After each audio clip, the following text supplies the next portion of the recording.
Hello guys, welcome back to another video. Have you ever had one of those moments where you think, what would happen if, and then you kind of fill in the rest, right? Well, today I've had one of those moments and I thought, what would happen if I was to press the start stop button in my car while driving? So I have a BMW 5 Series and there is a start stop button. That's how you start or stop the engine. It's basically an ignition switch, if you like. And yeah, I don't really know what would happen if I was to press it while driving. You know, is the engine gonna blow up? I hope not. Is the car going to, you know, flip over? I hope not. Is anything gonna happen? I don't know. I really don't know. So I guess this is one of those cases that, you know, I'm going to do it so you don't have to kind of scenarios. But yeah, I think we're going to take the car for a drive and just go for it. And then hopefully we'll find out what happens, I guess. Let's do it. Okay, so first of all, we will fire the engine up.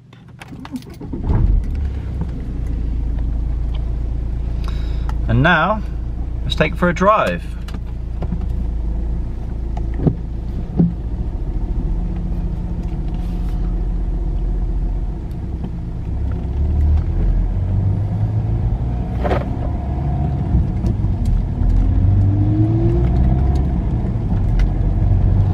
So we will build the speed up to around 50 miles per hour.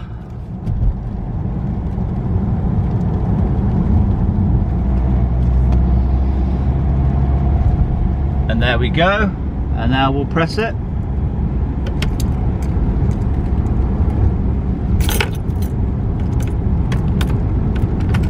Oh, wait. Oh yeah, there we go. The engine's switched off. Yeah, we don't have anything. The engine's switched off. Can we fire it back up while rolling? You can, yes. Interesting.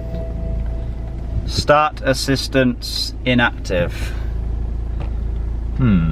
That's interesting. We have a warning light on now.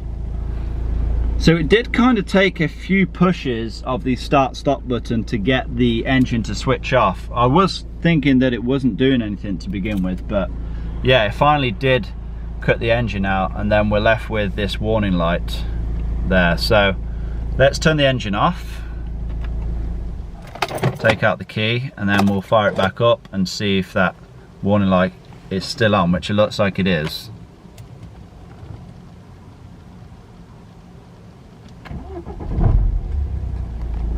That's interesting. Let's hope we haven't done any long-lasting damage. Let's just try again just for fun. So I'm going to press the button now. Nothing. Press it again, nothing. Nothing. It's just, oh, there we go. It seems like you have to kind of press it 3 times. Yeah, the engine's off. And it kind of seemed like it's stalled then. Oh, I have no power steering. No power steering. Quick, fire it back up. Oh, there we go. Fires straight back into life though.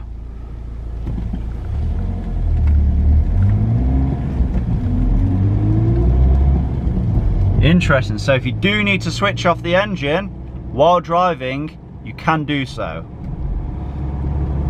However, if you do leave it in gear when you turn the engine off, the engine will still be spinning. So if you do not want the engine to be spinning, you need to take it out of gear, put it in neutral, and then switch the engine off. Okay then, so what happens when you press the start stop button while driving? Well, in our case, nothing actually happened to begin with. We had to press the button 3 times for the engine to cut out. And when the engine did cut out, you know, immediately after we lost power steering, and then we was able to bring it to a stop. You know, there's no drama with that. We still have brakes, of course. But then we was greeted with the error message, which I hope is not something too serious. I don't think it is, but you never really know with these things, I guess. But yeah, then we was able to start the engine up again, you know, relatively normal. We was able to drive it, you know, there was no issues with that. Yeah, then we tried it again, and you know, we confirmed what we already knew really. We had to press the start-stop button 3 times for the engine to stop. Now, I don't know if this is a generic thing with all manufacturers. Now, obviously we're in a BMW. I don't know if this is a uniquely BMW thing, but it's pretty cool to see, really. You know, it could be useful in some situations.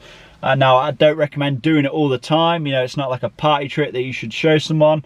But you know, say for example, you have a low oil pressure warning come up, or you suspect that you have, you know, complete engine failure of some kind, and it is useful to be able to switch off your engine while you're still on the move, because if you wait until you safely pull over to a stop and then you switch the engine off, it may already be too late. You know, once you have like a low oil pressure warning come up, you ideally need to you know, stop the engine there and then, because you could be, you know, starving your engine of oil, and of course we know that is not a good thing to do.